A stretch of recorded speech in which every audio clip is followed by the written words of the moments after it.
Pujian media Amerika untuk timnas U23 Indonesia, Garuda Muda tak pantas bersedih. Tournoi Maurice Revello, turnamen aneh yang bikin Vietnam iri setengah mati dengan Indonesia. Dan Ketua Umum PSSI mengatakan pencapaian timnas U23 Indonesia bikin terkejut. Simak selengkapnya di sini hanya di Kamus Bola bersama saya untuk Anda.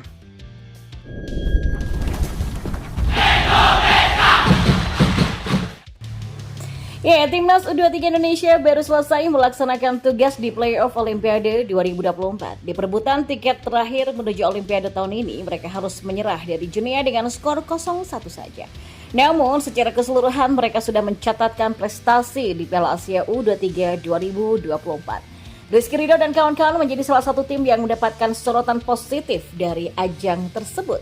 Ya, tentunya ini akan menjadi modal penting agar generasi muda timnas tersebut bisa terus berkembang di masa depan. Apalagi Shin Tae-yong membawa pasukan dengan rataan umur kedua termuda di turnamen ini. Media global asal Amerika Serikat ESPN ikut mengirimkan pujiannya kepada Garuda Muda.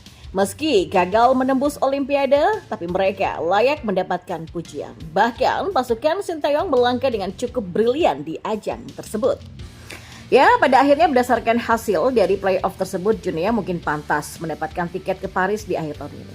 Tapi hal itu tidak boleh menghilangkan apa yang sudah dicapai Indonesia sejak mereka melakukan kampanye debutnya yang brilian di Piala Asia U23 2024. Bunyi laporan dari ESPN. Ya, masih dari sumber yang sama, Garuda Muda memang terlihat kelelahan dari segi fisik dan mental ketika tiba di Paris. Semua usaha sudah dilakukan oleh tim, tapi memang kehilangan beberapa pemain kunci semakin memukul langkah Indonesia.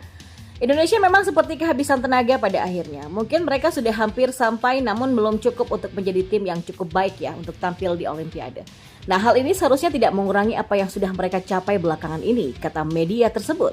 Sejauh ini timnas U23 Indonesia membuktikan bahwa mereka bukan lagi tim yang bisa dipandang sebelah mata. Mereka harus bangga dengan pencapaian yang sudah didapatkan hingga saat ini. Tugas selanjutnya adalah menjaga konsistensi di timnas senior agar bisa semakin berkembang. Ya, ketika mereka melihat kembali perjalanan impian mereka yang membuat seluruh bangsa berani untuk percaya untuk sementara waktu ya. Indonesia harus melakukannya dengan penuh kebanggaan, bahkan jika mereka tidak akan kembali ke Paris di akhir tahun ini, ungkas ESPN. Ya, timnas U20 Indonesia akan mengikuti Tournoi Maurice Revello, turnamen yang sebelumnya bernama Toulon Tournament, dan ini membuat media Vietnam bingung setengah mati. Kepastian Indonesia mengikuti ajang Tournoi Maurice Revello diumumkan lewat akun media sosial resmi turnamen ini pada Jumat kemarin.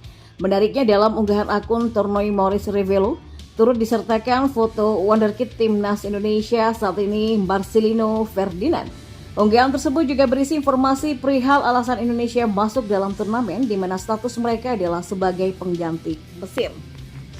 Mesir yang secara mengejutkan memutuskan mundur dari turnamen ke-50 sepanjang sejarah gelaran, Indonesia pun disambut dengan gembira. Pengganti skuad Mesir yang mengundurkan diri dari turnamen Maurice Revello ke-50. Kami sambut dengan gembira, Indonesia. Tim naungan PSSI ini akan bertanding di turnamen untuk ketiga kalinya, tulis akun Tournoi M Revello. Ya, menurut informasi yang beredar, turnamen Maurice Revello 2024 akan digelar mulai 3 sampai 16 Juni 2024 di Prancis. Nantinya akan ada 10 tim yang terbagi menjadi 2 grup, masing-masing grup berisi 5 tim. Lantas Indonesia masuk grup apa? Ya, sebelum menjawab itu, sedikit nyinyiran diberikan salah satu media Vietnam terhadap turnamen Maurice Revello. Secara khusus, Soha.vn mempertanyakan turnamen aneh apa yang akan diikuti Indonesia hingga sampai harus bersaing dengan negara-negara top Eropa. Namun, media Vietnam ini juga terkejut melihat Indonesia bakal bersaing dengan tim-tim kuat seperti Italia, Ukraina, dan juara bertahan Panama. Indonesia ikut turnamen aneh kelompok umur bersaing dengan Italia dan Ukraina di Eropa. Menurunkan timnas kelompok umur melawan tim-tim kuat termasuk Panama sebagai juara bertahan, Indonesia sangat beruntung, kata Soha. Mereka bisa mendapatkan kesempatan besar mengasah kemampuan dan meningkatkan level profesional untuk turnamen besar di masa depan. Ujar mereka lagi. Ya, sementara itu Indonesia akan tergabung di grup B bersama Ukraina, Italia, Jepang, dan Panama sebagai satu-satunya perwakilan Asia Tenggara. Kemudian grup A berisi Prancis selaku tuan rumah, Meksiko, Pantai Gading, Arab Saudi, dan Korea Selatan. Ya, sementara itu Ketua Umum PSSI Erick Thohir mengatakan banyak pihak mengaku terkejut melihat pencapaian Timnas Indonesia U23 saat ini yang didukung dengan program pembinaan yang cukup baik. Banyak yang kaget ya dengan pencapaian Timnas Indonesia U23 di Piala Asia U23 2024, kata Erick lewat akun Instagram pribadinya. Sejumlah pihak seperti para pemain dan pelatih tim asing, Federasi Sepak Bola Internasional, jurnalis, pengamat sepak bola, dan lainnya memuji penampilan Timnas Indonesia U23 yang menunjukkan kemajuan signifikan. Tim asuhan pelatih Sinteyong untuk pertama kalinya tampil pada Piala Asia U23, bahkan sebagai tim debutan bisa menembus sampai semifinal kompetisi tersebut. Witan Sulaiman dan kawan-kawan juga hampir mengantongi tiket berkompetisi pada Olimpiade Paris 2024, tapi langkah mereka terhenti pada babak playoff saat dikalahkan Guinea dengan skor 0-1.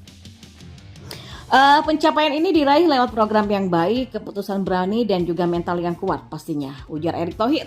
Ia mengatakan pemerintah dan PSSI menciptakan program yang bagus untuk membangun skuad muda sepak bola, seperti menjalani latihan di luar negeri dan mengadakan latihan bersama secara konsisten. Sementara itu Sinteyong masih semangat mengarsiteki tim Merah Putih. Pelatih asal Korea Selatan tersebut masih punya impian yang besar bersama skuad Garuda. Seperti yang diberitakan, Sinteyong berhasil menunaikan target yang diberikan oleh PSSI kepadanya dalam kancah Asia. Juru taktik asal Korea Selatan itu sukses membawa tim senior Garuda ke babak 16 besar Piala Asia 2023. Sementara itu pada Piala Asia U23 2024, Sinteyong berhasil membawa Garuda Muda sampai ke semifinal. Ya, berkat pencapaian tersebut, PSSI pun resmi memberikan kontrak baru kepada Sinteyong sampai 2027 mendatang. Kendati demikian, saat ini Sinteyong tak ingin jumawa untuk memberikan target yang akan dicapai selanjutnya. Memang target tidak bisa ditentukan dari sekarang, kata Sinteyong. Pelatih berusia 53 tahun ini mengatakan ingin berjuang maksimal dalam setiap ajang yang diikuti oleh skuad Garuda. Terdekat, Sinteyong akan memimpin skuad Garuda dalam lanjutan kualifikasi babak ketiga Piala Dunia 2026 zona Asia. Timnas Indonesia menyisakan 2 laga lagi untuk bisa dimaksimalkan demi bisa lolos ke kualifikasi babak kedua Piala Dunia 2026 zona Asia. Ya, skuad Garuda akan melawan Irak pada 6 Juni nanti dan menjamu Filipina 5 hari setelahnya. Yang pasti saya akan berjuang semaksimal mungkin di setiap pertandingan dan turnamen. Itu yang mungkin disenangi oleh masyarakat juga. Pastinya kan target saat ini yang paling dekat adalah kualifikasi Piala Dunia putaran kedua. Jadi ini dulu yang akan saya loloskan, mungkin step by step yang kami bisa bicarakan targetnya, ujarnya. Ya, Sinteyong pun juga mengatakan belum menaikkan kontrak baru dengan PSSI. Kendati sudah terjadi kesepakatan awal, juru taktik asal Korea Selatan ini mengaku belum mendapatkan perjanjian kontrak secara detail dari PSSI. Masih belum ada yang saya lihat langsung, jadi ya memang tidak bisa dibicarakan sekarang ya, kata Sinteyong di Terminal 3 Bandara Soekarno-Hatta, Banten pada Sabtu hari ini. Karena kan memang baru selesai juga pertandingan kemarin, jadi baru bisa dibicarakan nanti, ujarnya lagi. Seperti diketahui, kontrak Sinteyong di kursi kepelatihan Timnas Indonesia dan tim U23 sejatinya sudah usai pada akhir 2023 lalu. Namun karena Piala Asia 2023 diundur, maka PSSI memutuskan untuk memperpanjang kontrak pelatih berusia 53 tahun itu sampai 6 bulan. Dalam perpanjangan kontrak singkat tersebut, Sinteyong mendapatkan target dari PSSI jika ingin mendapatkan kontrak yang baru. Sinteyong ditargetkan untuk membuat Timnas Indonesia lolos 16 besar Piala Asia dan mencapai babak perempat final Piala Asia U23. 2 target tersebut pun berhasil ditembus oleh pelatih kelahiran Yeongdeok 11 Oktober di tahun 1970 itu. Lebih lanjut, Sinteyong mengatakan jika pembicaraan soal detail kontraknya di skuad Garuda masih akan dibahas bersama Ketua Umum PSSI Erick Thohir.